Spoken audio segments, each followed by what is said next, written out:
Bismillahirrahmanirrahim. Assalamualaikum warahmatullahi wabarakatuh. Perkenalkan, nama saya Nurul Pratiwi dengan NIM 210 304 502 050 dari kelas B. Di sini saya akan membawakan materi konsep perencanaan dalam kesehatan. Adapun definisi perencanaan.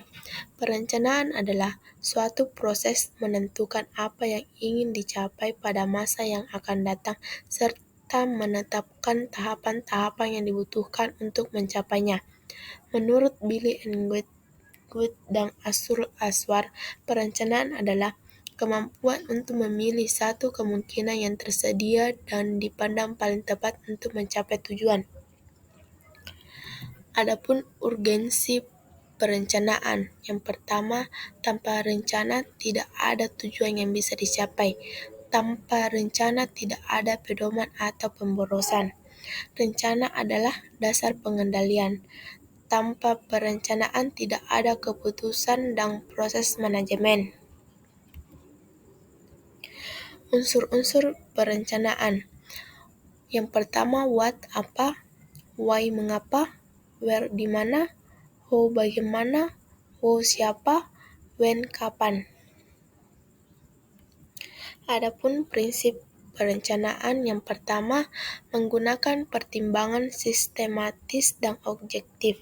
Kedua, penerapan metode multidisiplin dan prosedur dalam suatu kerangka. Ketiga, proses berkesinambungan. Syarat perencanaan.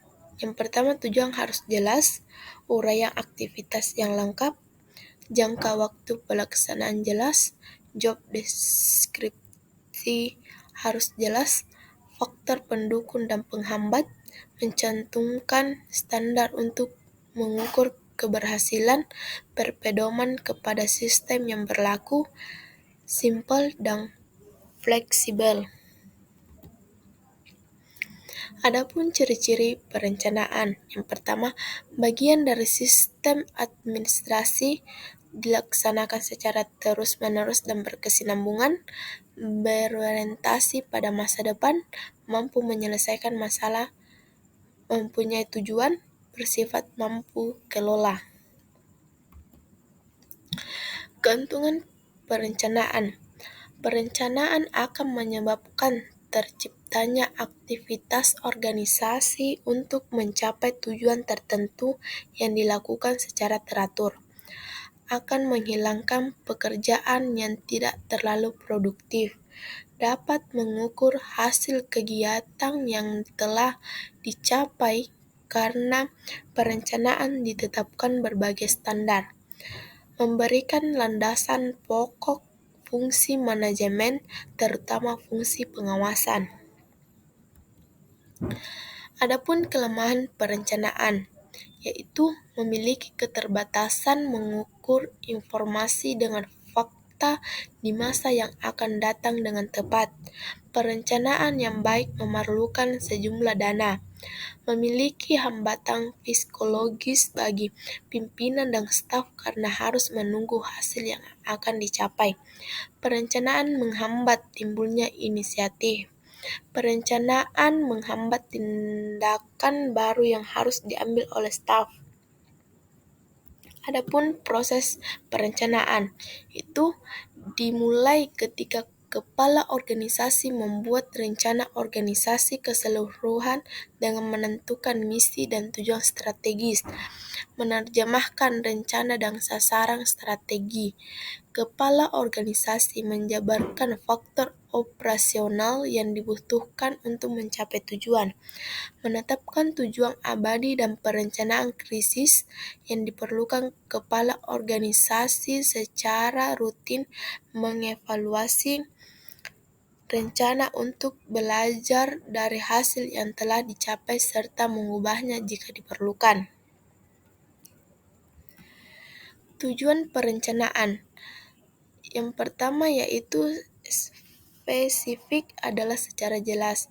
Menstruable adalah ada kejadian, approve adalah sesuai dengan aturan, realistis adalah bisa dikerjakan, think about adalah bisa menggunakan anggaran.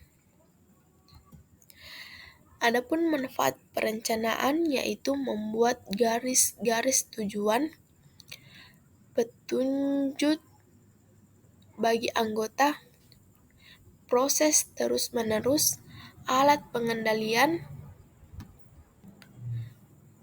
menjamin penggunaan data secara efektif dan efisien. Adapun langkah-langkah perencanaan. Yang pertama, analisis situasi. Analisis situasi adalah bertujuan untuk mengumpulkan jenis data atau fakta yang berkaitan dengan masalah kesehatan yang dijadikan dasar penyusunan perencanaan. Yang kedua, identifikasi masalah. Identifikasi masalah merupakan bagian awal penelitian yang harus dilakukan oleh peneliti. Peneliti perlu menguraikan identifikasi masalahnya sehingga masalah penelitiannya menjadi jelas dalam latar belakang masalahnya. Yang ketiga yaitu teori evaluasi.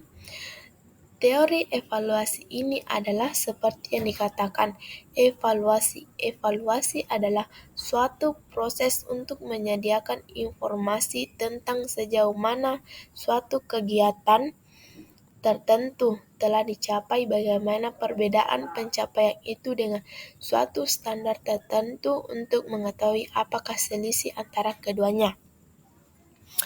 Mungkin cukup sampai di sini materi yang dapat saya bawakan. Sekian dan terima kasih. Assalamualaikum warahmatullahi wabarakatuh.